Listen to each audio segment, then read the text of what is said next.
In today's economy, more people than ever are looking to buy and sell businesses. But how do you do it? Welcome to the Deal Board, presented by Transworld Business Advisors. Straight talk about real deals and real people. Listen to stories, interviews, and expert advice to help your business sale, merger, or acquisition process. Now, here are your business exit experts, Andy and Jessica. Hey, welcome to the Deal Board podcast here at Transworld Business Advisors. I'm JT, Jim Tatum. We're here with the host, Andy Cagnetta, CEO we are, of our company. And we are glad to be back.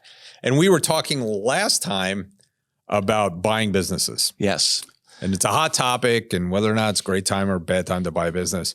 But there are people buying businesses. Yeah. So today's topic is really who's buying and what are they buying? Right. And we'll also jump into a listing of the week and a deal of the week as we get into the episode. Yeah. But it's changed. I mean, like baby boomers ruled the small business world. Especially from the perspective of having started it and been running it for the last 20, 30 years, whatever it's been, right? Right. Yeah. I forget what the stats are. I think 75% of the small businesses are owned by baby boomers, right? Still, and massive number, and like over 50% of the people are employed by baby boomer owned businesses. I mean, it's staggering the numbers, but as we all know, Father Time does not lose any battles. Father Time and I got that from the local sportscaster. He's like, Father Time always wins with these athletes. You think about the athletes who start out and they're the rage, and then a couple years later, what happened to that guy? Well, he always talks about like when you're talking about when does Dan Marino retire, when does Tom Brady retire? Right. He's like, the Father Time's undefeated. It doesn't matter. they will have to retire. He's got more rings than any of those guys, right? Yes. So Father Time is going to make those baby boomers sell. And if they're selling and they own 75% of the businesses, well, who's going to buy it? Right. Well, it's not other baby boomers, right? Because they're retaring. It might not even be the Gen Xers. I know, because we're retiring, right? Well, this is not really retirement, but as close to it as we're going to get. But at some point, we're going to be doing that. Right. There are a lot of baby boomers that have retired or are looking to do that. Right. There are Gen Xers that are coming in and buying some of those businesses, but many of them are coming to the end of a career, and it may not be the next move for them to make. Right. So that brings Millennials and Gen Z coming in. And Gen Y, yeah, probably. And Gen Y, but the big numbers, and there's some articles we have here that we've been reading, some reports over the last couple of years. The Forrester report, specifically, one of them was, and Biz by Sell, of course, was talking about the large numbers of Gen Z and millennials that are buying. They're buying.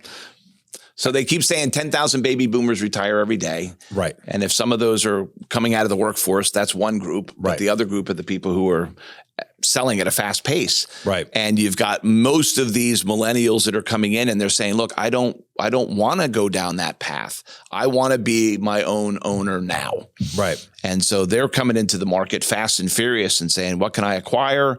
Either what can I start? But there's a whole wave of education online that says, don't start. Buy a cash flowing business, a boring cash flowing business. Yeah. So the New York Times had an article about what the millennials and Gen Zs were buying, and they were talking about boring businesses. And we'll get to some examples of that in a little while. But let's talk about why the millennials and Gen Zs are buying. And I think so. They were the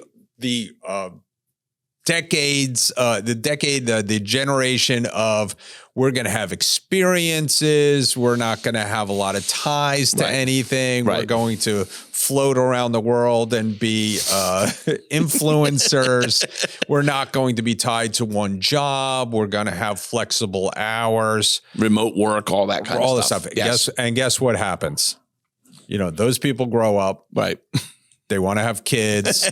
So they need money. They need money. They want a house. Flying all over the place. Yes. They want to get settled. Right. Because, trotting around the world is, as you know, not the most easiest thing in the world to do. There is certain romance to it, of course, but that can wear off over time. Right. So they're settling down. Yeah. I mean, it's time for them to settle down. I know this because I have two approaching. One is 30 now. One's 28 years old. One's getting married.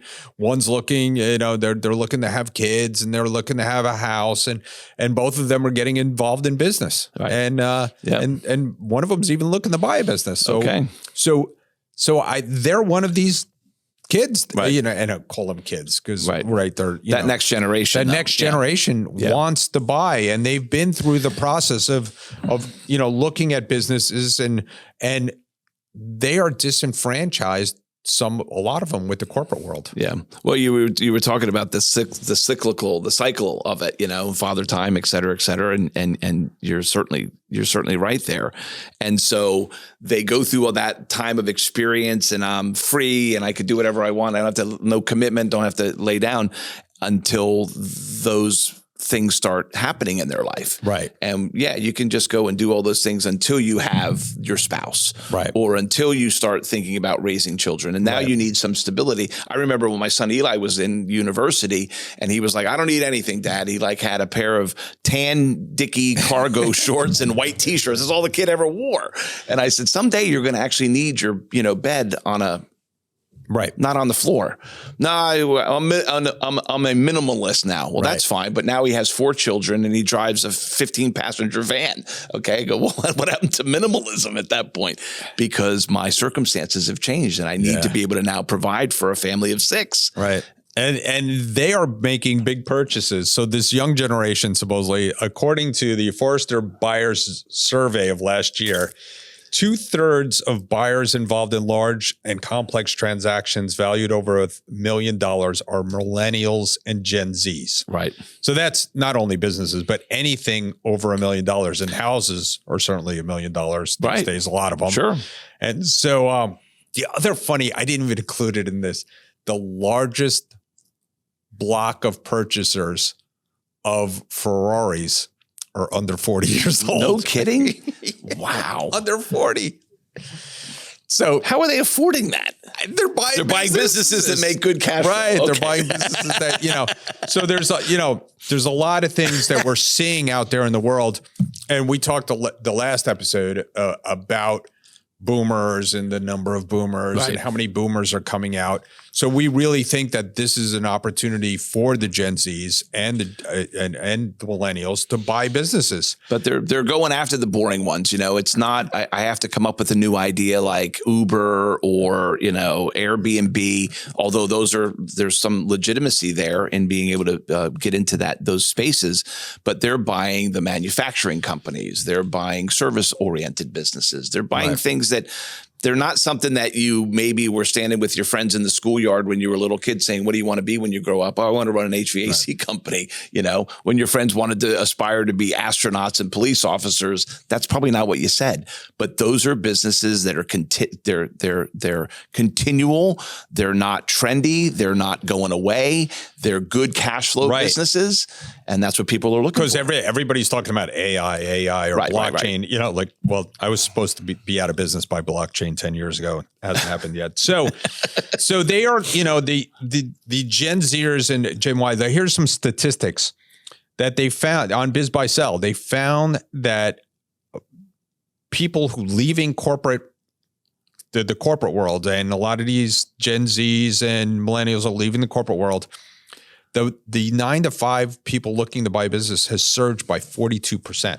Wow. Double the 2021 figure. So they're up. It's up over 2 times over the last couple of years. And still nearly a quarter of the American small businesses are owned by people who are 65 and older. Right. So, and enrollment has soared in business school. And it was funny. You made the point last time talking about, so entrepreneurship through acquisition, the art of buying a business has been like the hot topic in these business schools because we see them. They come out of business school.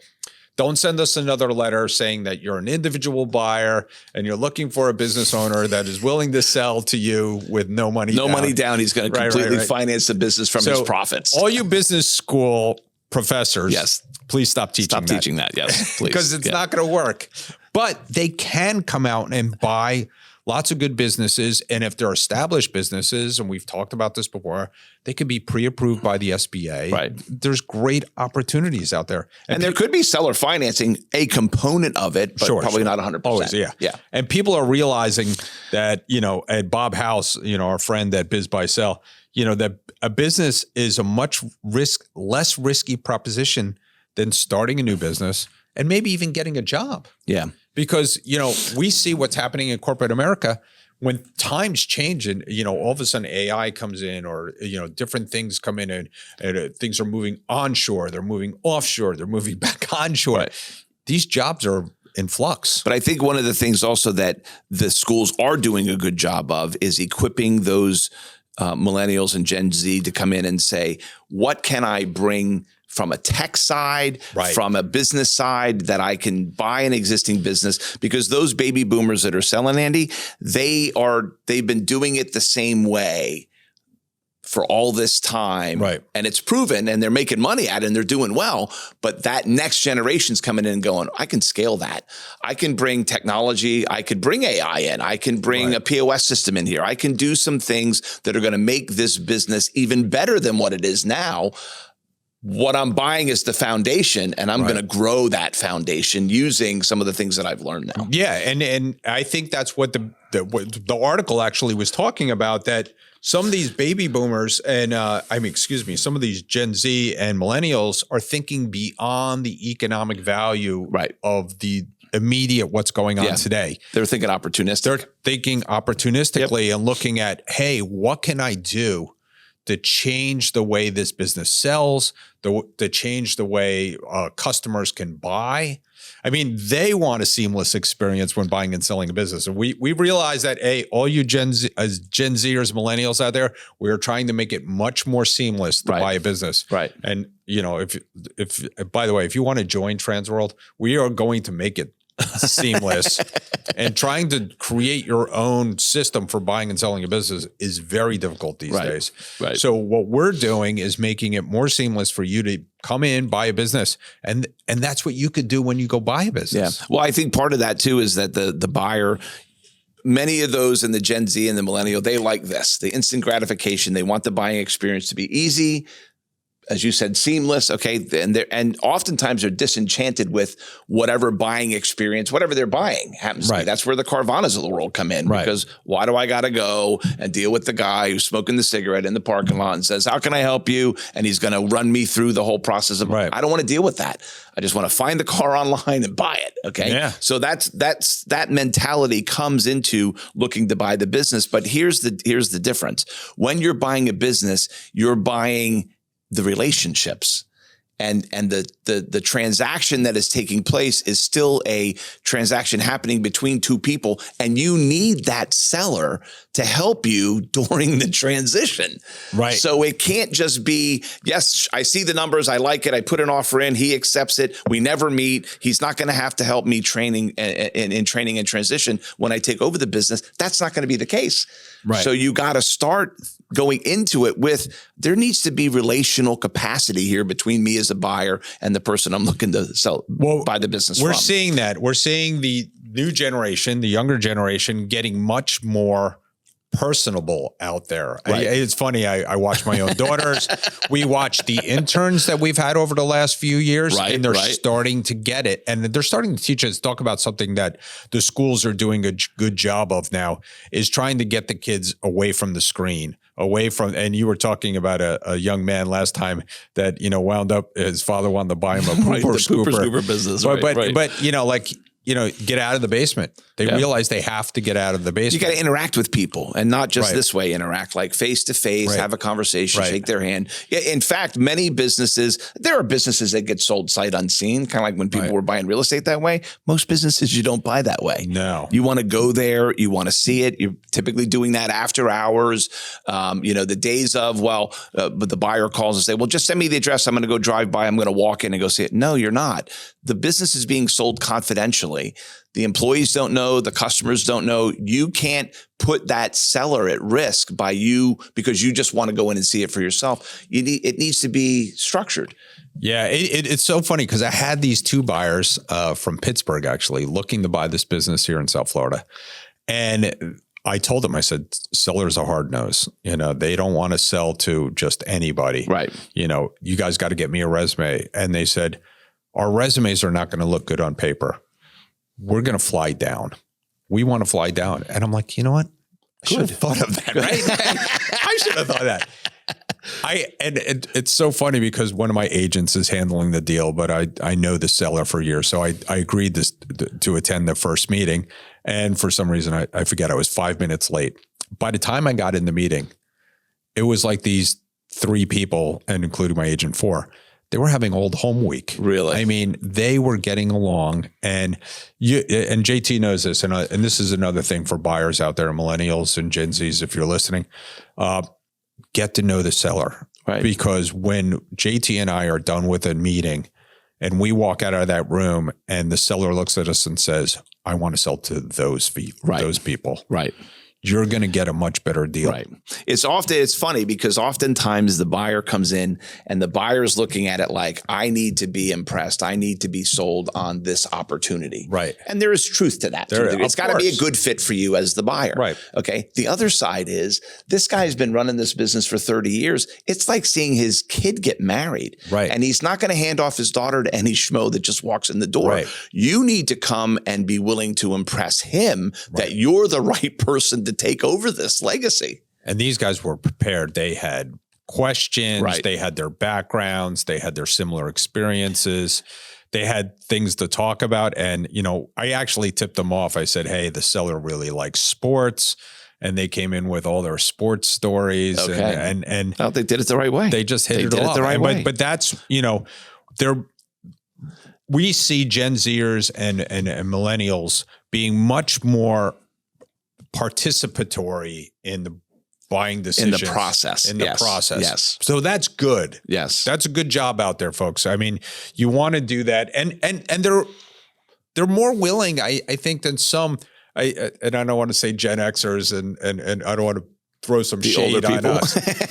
But a lot of times we were like, do it yourselfers. Like we had, if we had to get something done, we're a get it done generation. That's right. Yes, we're roll up our sleeves. In fact, you and I have talked about this in our meetings with our staff, that sometimes we're guilty of not handing things off when we should. Yeah. Because we're like, we'll do it better. Yeah, right. Yeah. But not this generation. This generation wants to get involved, and they want to co-create. They want to be involved in these businesses moving forward, and they want the sellers to be involved. So I think that, part of this is understanding their mindset. There was another book, How Do You Deal with Gen Zers and, millennials? And sometimes you have to meet people where they are. Right. Don't force them to try and fit into your mold. Right. No, so you got to do the adapting. We're changing our processes here at Transworld to make it more, getting them more information, and helping them through that process, showing them the process and making it more seamless to get through that process. I think that's what they want. They want more transparency. We love that. Right. So I think it's important for them to be able to get the information in a timely manner quickly, but also don't forget there's a human element here. Right. And so when you're dealing with the advisor, the intermediary who has that business listed, their goal is to be the transactional broker, get you the information you need, also get the information that the seller needs. So, oftentimes you'll get a buyer who will come in and say, well, I want to sign the NDA. Okay, well, we need to see, your personal financial statement or a personal profile. Right. Show us your background, where you're from, what have you done before, why do you want this industry? Where's the money going to come from? Right. Like, how are you going to finance the right business when you find it? And they're sometimes hesitant. Well, I don't want to share that information. Well, you're going to ask the seller to give you 30 pages of his details. Right. We're asking for 1 page from you. Right. Like that's a pretty fair, exchange. In order for you to be able to get the information you want, the seller wants to make sure that you're qualified. And so that's part of the process. So play along with the rules so that we can get you what you want and help you make a good decision. Yeah. I just had these 2 buyers. I swear they just texted me. Of course, they're all texting me, and which is I to my staff out there, I know we're not supposed to text, so I'm emailing them back. But they texted me and they said, I said, hey, we're going to need some proof of funds, and we're going to need, because they're bringing in a money guy. Okay. And I'm like, well, the money guy, who's the money guy? Right. and we have to get him to sign an NDA. And they email back, he's a high-profiled, very wealthy individual that likes to stay under the radar until he needs to. And I said, well, he needs to. That's what I said. I said, here we are. First of all, you just called him a high profile guy. Obviously, he's out there. So I don't know who he is, but you're going to have to call him up. He's high profile, but he wants to stay under the radar. Second of all, if you want, a $5 or $6 million, this is actually an $8 million deal. If you want an $8 million deal, you're going to have to. He's going to have to step forward. Right. You're going to have to show it. Yes. Right. Before I give you all the sellers. That's it. It's a trade-off between the two. They want to give you the information, but they want to know that you're going to hold it in confidence, which is the NDA, and also that you're qualified to be able to do it. You don't go, you mentioned the Ferrari earlier. Was it Ferrari or Lamborghini? Ferrari. Whatever you said, right? So do you think that average Gen Zer walks into the Ferrari place in his flip-flops and t-shirt, and the Ferrari guy goes, yeah, sure, here's the keys, take it for a spin. Right. You probably have to do a little bit more of proving. digging. Yeah. Right. Okay. Before you're going to, you're not driving a Volkswagen test drive. Yeah. So it's a little different. Yeah. Yeah. I think at those Ferrari dealerships, they have like facial recognition. They know who you are before you even walk in. They get you coming out of the car in the parking lot. Yeah, but, again, back to, where we started with this. So there's lots of millennials out there, lots of Gen Zers buying, and the article says they're buying boring businesses. Yeah. And I've seen a lot of that online, the buy the boring business stuff. There's a lot of buy the boring business gurus out there. And I think we talked about universities earlier, but there's also a lot of these folks that are subscribing to these online rooms and mastermind groups, et cetera, et cetera. And there's a lot of people out there, hey, I bought a lot of businesses and I'm going to teach you my system. Right. And there are some that are credible. They've done that, and they're going to help you be able to be educated. But what they're not going to be the ones that are saying you can go buy a business for zero money down, completely seller finance the deal. You don't need any experience. You don't need a broker involved in that. That's probably not the best scenario for you to be in as the buyer if you really want to find the right business. There are people out there that teach you how to go through the steps, and those things include pre-qualifying yourself before you even get in front of a seller. We were just talking about proof of funds a second ago. I know there's one or two folks that I've talked to that are in that space, and they're saying, no. We believe you guys as brokers are essential to the deal. And what we want to do is get our buyers prepared so that when they come to the market to find a business and they're working with you as a broker, they're already pre-qualified, and we can put the right information in front of you to be able to present to your seller. Right. So that's, again, not to poo-poo any of the education that's online, but just be selective in finding the people who can really help you because they've done it before and done it well. Right. And I'll tell you, the people who can help you are the transworld folks. That's true. And true. Because we have inventory, and the inventory starting to go the other up. part of the equation. You need something to buy. You need something to buy. And so just for this podcast, I just simply some of the businesses. I simply went to our listings. Okay. And I sorted by our latest signed up listings. Okay. Client, I didn't even get through the last month. And these are some of the boring businesses And these are some of the boring businesses I found. Okay. And so, let's just give you an example out there, folks, of what you can buy. So I'll do the first one, and then we'll switch off along the way. So in Maine, they just signed up a 30-year-old business, a sawmill. And you're thinking, a sawmill. Yeah, I'm thinking of with the next to the river with the you're wheel. Thinking yeah. Like driving the saws. But I think they're probably a little more sophisticated than that these days. And you're seeing a lot of manufacturing of furniture and houses, and they want to do specialty kind of woodworking these days. A sawmill. Interesting. Yeah. I always find it interesting. Brian Regan, the comedian, used to talk about, you go up into Maine, for example, and you see these trucks with logs driving down the highway going south, and then they pass a truck with logs driving north, and you go, why did they just stay where they were with what's the deal there? But yeah, the sawmill. Or I thought you were going to talk about like Wile E. Coyote sawmill where he's strapped to the top of the log and he's got the Roadrunner there. But that's a pretty it's not a common business. Right. And you get that a lot with buyers. We're like, I don't want pizza. I don't want this. I don't want that. A sawmill. That's highly unusual and probably a very in-demand industry. Right. You know, we've got a spray foam business for sale in South Carolina. So it's it's in the coastal area, and they do spray foam insulation. Right. Okay. And you think about contractors, you think about people who are doing new construction, people doing remodels. That's not an industry that's going away anytime soon. Let me tell you, I just did it to my house. Okay. And it solved a mold issue that we were having because whether the moisture coming in, the heat on the roof was creating moisture in my attic, and the spray foam just solved it. Okay. So amazing. I mean, think about, boring business is a towing business. And you're thinking, some of the towing businesses were a little rough, but this one was, one that had, it has insurance companies that use it. It has AAA auto clubs, all those guys. And, highly reliable business, makes a very good amount of money, and it's in Vegas. And think about all the people that break down in Vegas. In Vegas, right. Or in Tennessee, you got trailer hitches and truck accessories. So it's installation, repair, truck accessories. It's established. It's got certified technicians on staff, which is always good to look when you're buying a business. Is there staff in place? They're going to be able to take over. It's not only dependent on the seller.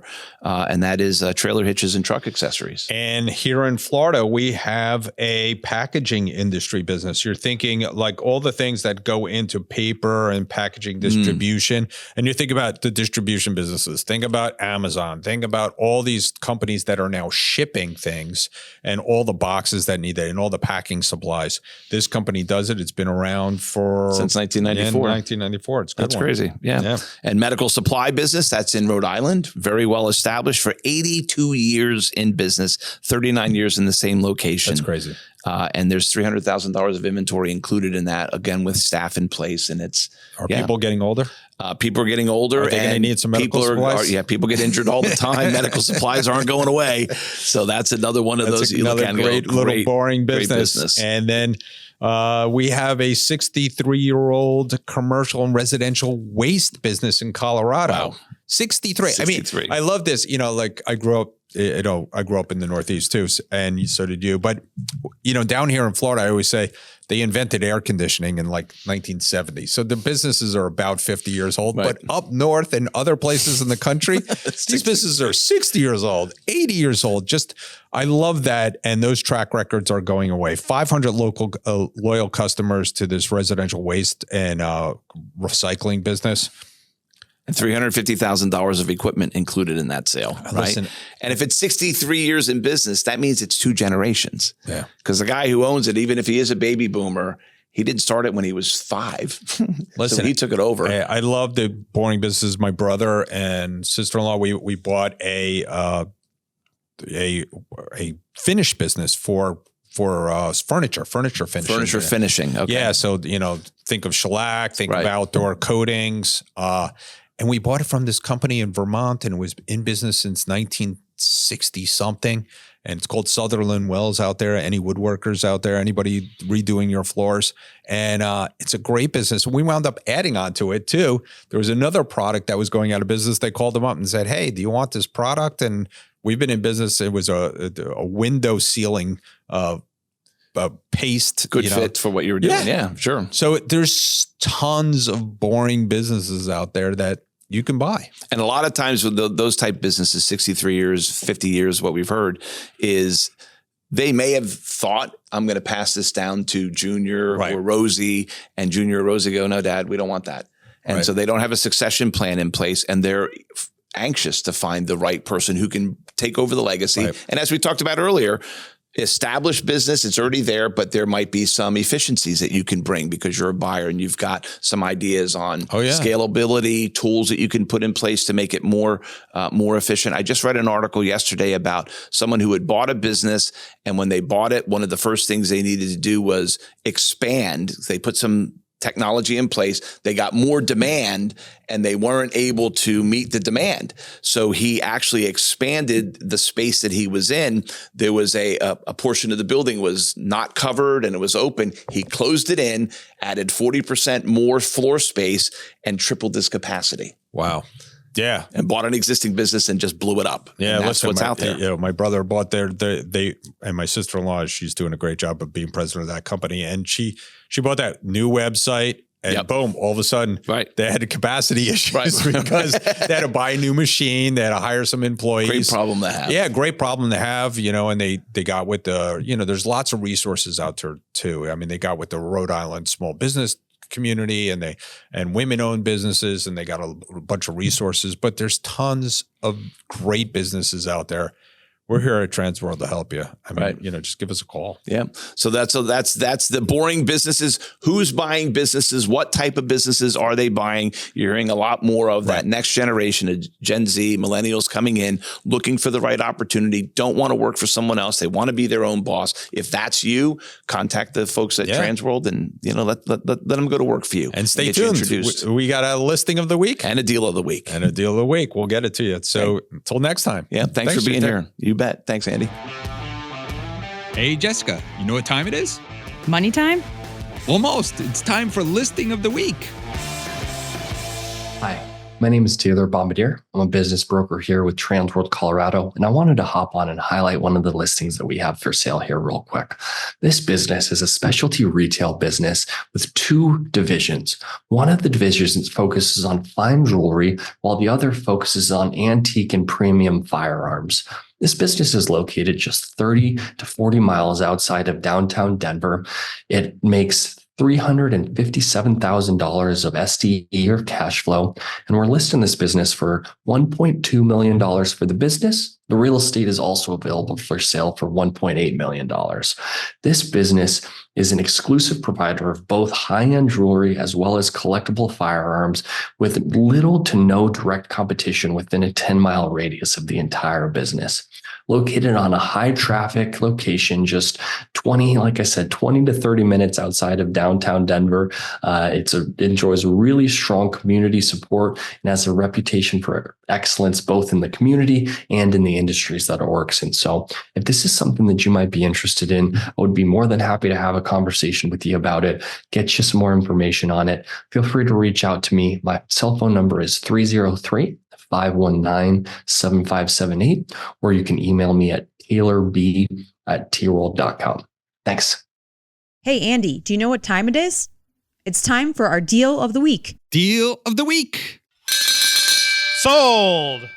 Hello, everybody. My name is Jen Armstrong, one of the owners out here at Transworld Business Advisors of Phoenix, and super excited today because I have Philip Hankey here from the Phoenix office, who is we are celebrating the sale of his second nail salon closing in a matter of 6 months. And so this particular one was out in Scottsdale. So Phil, tell me a little bit about the business. Yeah, of course. Thanks for having me on. Yeah, like you said, this is the second nail salon in less than 6 months, and so we're really excited to have gotten this one done for our seller. This is kind of a small nail salon. It's in a high traffic area, kind of next to a Walmart over there. And the salon came with the three nail techs, so the buyer was able to keep the staff in place, and was really happy about his purchase so far. That's awesome. That's awesome. Now, the seller, why exactly was he selling his business? Yeah, absolutely. So the seller has been in this industry for quite a while, and he's just kind of getting tired of the day-to-day management and just wanted to become an employee of this operation. He had kind of become burnt out, and I find that if that's the case for sellers, that can be a great selling opportunity. It can be a great buying opportunity for buyers too. Yeah, we often hear that from sellers. Where exactly did you find the right buyer for this business? Yeah, so we found this. The buyer came from Biz Buy Sell, and I want to say the buyer inquired on this one in October or November, and they made an offer in January. So really, just kind of staying on top of that buyer and being persistent was ultimately what won the day with this one. Okay, and then the buyer specifically, was this the buyer's very first business purchase, or are they a seasoned buyer? No, good question. So this was the buyer's first time purchasing a business. So just being able to kind of walk them through that process, filing the right paperwork and getting them the diligence items that they needed, and just kind of helping them along that process was very beneficial for them. That's awesome, because it sounds like you were able to really manage the entire process, because the seller needed some help exiting, but the buyer also needed help buying their first business. So that sounds awesome that you're really able to manage that process from beginning to end. Thank you. Yeah, awesome. So if we have anybody out there that wants to sell their business, has questions about selling their business or buying their very first business, how would someone get a hold of you? Yeah, absolutely. So you can find me you can give me a call at 480-390-7916, or you can send me an email at phandke, that's PHANDKE at tworld.com. You can also find me on LinkedIn too. My name's Philip Handke, and I put out educational content probably 3 times a week for both buyers and sellers. So feel free to check that out. That's awesome. Thank you so much, Phil. And awesome. Congratulations on your closing successfully of this second nail salon. Thank you. Appreciate it. Awesome. Have a good day. Thanks. You too. Thank you. Bye-bye. Bye. Thanks for tuning into the show today. If you like the podcast, share it with your friends on social media. And don't forget to subscribe and leave us a review on your favorite podcasting app. If you have questions, would like to appear, or have suggestions for topics for the show, get in contact with us through our website, thedealboardpodcast.com.